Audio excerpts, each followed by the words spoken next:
ఈ ట్యుటోరియల్లో మీరు పైథాన్ ప్రోగ్రామింగ్ లాంగ్వేజ్ నేర్చుకోబోతున్నారు. అసలు పైథాన్ అనే పేరు ఒక ప్రోగ్రామింగ్ లాంగ్వేజ్కి ఉండడం సర్ప్రైజింగ్గా ఉంటుంది కదా. పైథాన్ అంటే పెద్ద పాము, కొండ చిలువ అని మనకు తెలుసు. ఆ పేరు వినగానే మనకు గుర్తొచ్చే పిక్చర్ కూడా అదే. అంతేకాకుండా ఈ లాంగ్వేజ్ ఐకాన్ కూడా ఇలాగే కనిపిస్తుంది చూడండి. కానీ నిజానికి ఈ లాంగ్వేజ్ డెవలపర్ గూడో వాన్ రోజమ్ దృష్టిలో పైథాన్ అంటే పాము పేరు కాదు. Hi viewers, this is your Anil Kumar. Welcome to our channel Satyam IT Guru. Leave your lovable like, share to others and send your suggestions and comments, and don't forget to subscribe to our channel. So let's get started. BBC ఛానల్లో 1969 నుండి 1974 వరకు ప్రసారమైన the complete Monty flying Python circus అనేది మన రోజమ్ గారికి బాగా ఇష్టమైన show. ఆయనకు ఆ షోపై ఉన్న ఇష్టం అప్పటికి ఇప్పటికీ ఎలా అయితే తగ్గదో అలాగే పైథాన్ లాంగ్వేజ్కి కూడా ఆదరణ ఎప్పటికీ అలాగే ఉండాలని ఆ పేరు పెట్టడం జరిగింది.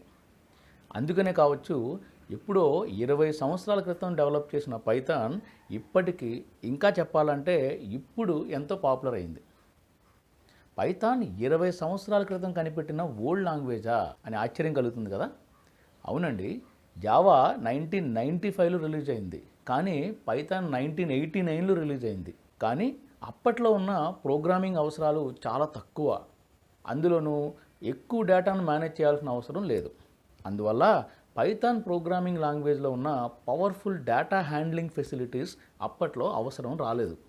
కానీ big data, data science, machine learning లాంటి టెక్నాలజీస్ ట్రెండ్ అవుతూ ప్రపంచంలో ఉన్న డేటా అంతా ఇంటర్నెట్లో ఉంచాల్సిన అవసరం వచ్చిన ఈ రోజుల్లో మళ్ళీ పైథాన్ అవసరం పడింది. పైథాన్ ఒక జనరల్ పర్పస్ ప్రోగ్రామింగ్ లాంగ్వేజ్. అంటే దీంతో సింపుల్ అప్లికేషన్స్ నుంచి కాంప్లెక్స్ అప్లికేషన్స్ వరకు డెవలప్ చేయొచ్చు. అలాగే పైథాన్ మల్టీ పారాడైమ్ లాంగ్వేజ్. అంటే దీంట్లో procedure oriented approach, object oriented, scripting approach, ఇలా ఎన్నో రకాల ప్రోగ్రామింగ్ స్టైల్స్ కనిపిస్తాయి. ఫర్ ఎగ్జాంపుల్ సి లాంగ్వేజ్ని తీసుకుంటే అది ప్రొసీజర్ స్టైల్. అలాగే C++ అండ్ జావా అనేవి ఆబ్జెక్ట్ ఓరియంటెడ్ ప్రోగ్రామింగ్ని సపోర్ట్ చేస్తాయి. బట్ పైథాన్లో ఈ 2 రకాల స్టైల్స్ని మనం చూడొచ్చు. పైథాన్ ప్రస్తుతం సాఫ్ట్వేర్ డెవలపర్స్కి, వెబ్ డెవలపర్స్కి most favourite language. Web development, data science, machine learning లాంటి టెక్నాలజీస్లో పైథాన్ యూజ్ చేస్తున్నారు. అసలు మనకి పామ్ అంటేనే భయం, అలాంటిది పైథాన్ అంటే. కానీ ఈ పైథాన్ అంత భయపెట్టదు. పైగా కొత్తగా ప్రోగ్రామింగ్ నేర్చుకునే వాళ్ళకి మిగతా ప్రోగ్రామింగ్ లాంగ్వేజ్ కంటే కూడా చాలా సులువుగా కనిపిస్తుంది. అలాగని ఇది మరీ చిన్నపిల్లలు నేర్చుకునే ప్రోగ్రామింగ్ లాంగ్వేజ్ అనుకుంటే తప్పు. గూగుల్, యూట్యూబ్, డ్రాప్ బాక్స్ లాంటి పెద్ద పెద్ద కంపెనీస్ వాడే మెయిన్ ప్రోగ్రామింగ్ లాంగ్వేజ్ పైథాన్. ఇక మనకు పైథాన్లో 1.0, 2.0 అండ్ 3.0 అనే వెర్షన్స్ కనిపిస్తాయి. ప్రజెంట్ వాడుతున్న వెర్షన్ 3.0.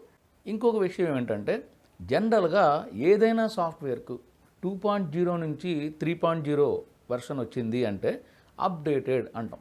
కానీ పైథాన్లో 3.0 ఇది కంప్లీట్లీ డిఫరెంట్ ఫ్రమ్ 2.0. ఈ ట్యూటోరియల్ అంతా నేను 3.0 వెర్షన్ పైనే క్రియేట్ చేస్తున్నాను. కాబట్టి వ్యూయర్స్, ఈ ట్యూటోరియల్ ద్వారా పైథాన్ ప్రోగ్రామింగ్ లాంగ్వేజ్ని బాగా నేర్చుకుంటారని ఆశిస్తూ నెక్స్ట్ వీడియోలో మళ్ళీ కలుద్దాం. Until then bye. Thank you very much for watching this video. ఈ వీడియో మీకు నచ్చినట్లయితే లైక్ చేయండి, మీ ఫ్రెండ్స్ లేక అవసరమైన వాళ్ళకి షేర్ చేయండి, మీ డౌట్స్ లేక సజెషన్స్ని కామెంట్స్ రూపంలో అందించండి. మన ఛానల్కి సబ్స్క్రైబ్ చేసుకుని ఆ పక్కన ఉన్న బెల్ ఐకాన్ క్లిక్ చేయడం మాత్రం మర్చిపోకండి.